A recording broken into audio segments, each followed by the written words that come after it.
ഓം ഗുരുദേവ ചരണം ശരണം. ആത്മോപദേശ ശതകം. ഒന്നാം പദ്യം. അറിവിലുമേറിയറിഞ്ഞിടുന്നവൻ തന്നുരുവിലുമൊത്തു പുറത്തുമുജ്ജ്വലിക്കും. കരുവിനു കണ്ണുകളഞ്ചുമുള്ളടക്കി തെരുതെരെ വീണ് വണങ്ങിയോതിടേണം. അറിവിലും ഏറി അറിഞ്ഞിടുന്നവൻ തൻ ഉരുവിലും ഒത്ത് പുറത്തും ഉജ്ജ്വലിക്കും. കരുവിന് കണ്ണുകളഞ്ചും ഉള്ളടക്കി തെരുതെരെ വീണ് വണങ്ങി ഓതിടേണം. അറിവിലുമേറി അറിഞ്ഞിടുന്നവൻ തൻ. അറിവിലും വ്യാപിച്ച് അഭിവ്യാപിച്ച് അറിയുന്നവൻ്റെ, ആത്മജ്ഞാനിയുടെ ഉരുവിലും ശരീരത്തിലും ഒത്ത് പുറത്തും, ആത്മജ്ഞാനിയുടെ ഉള്ളിലും പുറമേയും വ്യാപിച്ച് ഉജ്ജ്വലിക്കും, പ്രകാശിച്ചു കൊണ്ട് തന്നെ നിൽക്കുന്ന കരുവിന്, ആ ആത്മസത്തയ്ക്ക് വേണ്ടി കരുവിന് കണ്ണുകൾ അഞ്ചും ഉള്ളടക്കി. 5 കണ്ണുകളും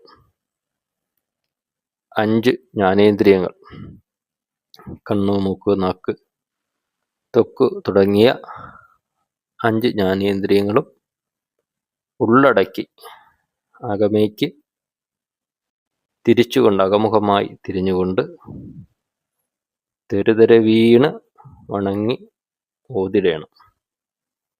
വീണ്ടും വീണ്ടും അകമേയുള്ള ആത്മസത്തയെ ഇന്ദ്രിയങ്ങളെ സംയമനം ചെയ്തുകൊണ്ട് വീണ് വണങ്ങണം. നിരന്തരമായ ആത്മജ്ഞാനത്തിൽ മുഴുകണം. അഥവാ ശ്രവണ മനന നിധിധ്യാസനങ്ങളിൽ മുഴുകണം.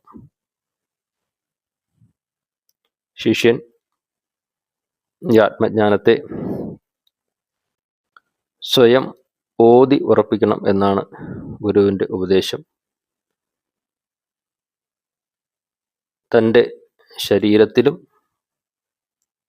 ഒത്തുപുറത്തും ഈ ജഗത്തിലാകവെ പ്രകാശിക്കുന്ന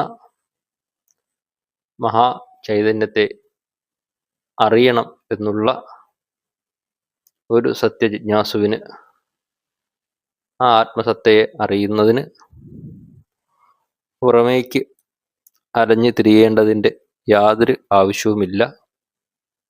ഈ പ്രപഞ്ചത്തെ നിലനിർത്തുന്ന സത്ത എന്താണെന്ന് അറിയണമെങ്കിൽ ഈ പ്രപഞ്ചത്തിൻ്റെ തന്നെ ഭാഗമാണ് ഞാനും എന്നുള്ള അറിവോടുകൂടി തന്നിലുള്ള സത്തയെ അന്തർമുഖമായി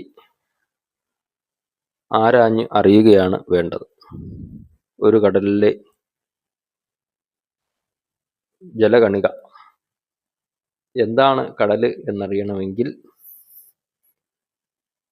ആ ജലത്തിൻ്റെ സത്ത തന്നെയാണ്, ആ കടലിൻ്റെ സത്ത തന്നെയാണ് ഒരു കണികയായ എന്നിലും അടങ്ങിയിരിക്കുന്നത് എന്ന് ബോധിച്ചാൽ ആ കടലിൽ ആകവേ അടങ്ങിയിരിക്കുന്ന സത്ത തന്നെയാണ് താനും എന്ന തിരിച്ചറിവിലാണ് എത്തിച്ചേരുന്നത്. കടലിലെ ഒരു തുള്ളി ജലം സ്വയം ഞാൻ കടലാണെന്ന് അറിയുന്നത് പോലെ തൻ്റെ ഉള്ളിലും പുറമേയും പരിലസിക്കുന്ന ഒരേ ഒരു ബോധമാണെന്നുള്ള അറിവ് നേടുന്നതിന് 5 ഇന്ദ്രിയങ്ങളെയും തന്നിലേക്ക് തന്നെ തിരിച്ച് തെരുതെരെ നിരന്തരമായ, അതെത്ര തവണയെന്നില്ല, തൻ്റെ തന്നെ ആത്മസത്തയെ വീണ് വണങ്ങണം എന്നാണ് ഗുരു ഇവിടെ ഓർമ്മിപ്പിക്കുന്നത്. ഗുരുദേവൻ്റെ തിരുസ്വരൂപത്തിൽ ആത്മജ്ഞാനത്തിൻ്റെ പ്രകാശം നിരന്തരം ശിഷ്യന്മാർക്ക് അനുഭവവേദ്യമായിട്ടുള്ളതാണ്. ഒത്തുപുറത്തും ഉജ്ജ്വലിക്കും എന്നതുപോലെ തന്നെ ഗുരുവിനെ കാണുമ്പോൾ തന്നെ ഏതോ അഭവമായ ചൈതന്യ വിശേഷം കൊണ്ട് ഉജ്ജ്വലിക്കുന്നതായി ശിഷ്യന്മാർക്കൊക്കെ അനുഭവവേദ്യമായിട്ടുണ്ട്. അതെല്ലാം ഗുരുവിൻ്റെ ജീവിത സന്ദർഭങ്ങളിൽ നമുക്ക് കാണുവാൻ സാധിക്കും. ആ ഉജ്ജ്വലനത്തിൻ്റെ പ്രഭാവം അത്തരത്തിലുള്ള പ്രകാശം, ശാന്തി മന്ത്രത്തിൽ പറയുന്നത് പോലെ തേജസ്വിനാവതീതമസ്തു. ആ ഗുരു ഇതെന്താണോ പ്രകാശിക്കുന്നത് അത് ഇതിനെ അധ്യയനം ചെയ്യുന്ന, അറിയുന്ന ശിഷ്യന്മാരൊക്കെയും പ്രകാശിപ്പിക്കും എന്നുള്ളതാണ് വസ്തുത. അത്തരത്തിൽ ഗുരുവിനെ ശരണാഗതി ചെയ്ത് ഈ ശ്ലോകം മനനം ചെയ്യുന്ന നമ്മൾ ഓരോരുത്തരും പ്രകാശസ്വരൂപികളായി മാറും എന്നുള്ളതിന് സംശയമില്ല. അത്തരത്തിലുള്ള പ്രകാശസ്വരൂപത്തിലേക്ക് നമ്മളുടെ 5 കണ്ണുകളും അകമുഖമായി ആരായുവാൻ, അറിയുവാൻ, അനുഭവിക്കുവാൻ സാധിക്കട്ടെ എന്ന് പ്രാർത്ഥിച്ചുകൊണ്ട് നിർത്തുന്നു. ഓം ശാന്തി ശാന്തി ശാന്തി.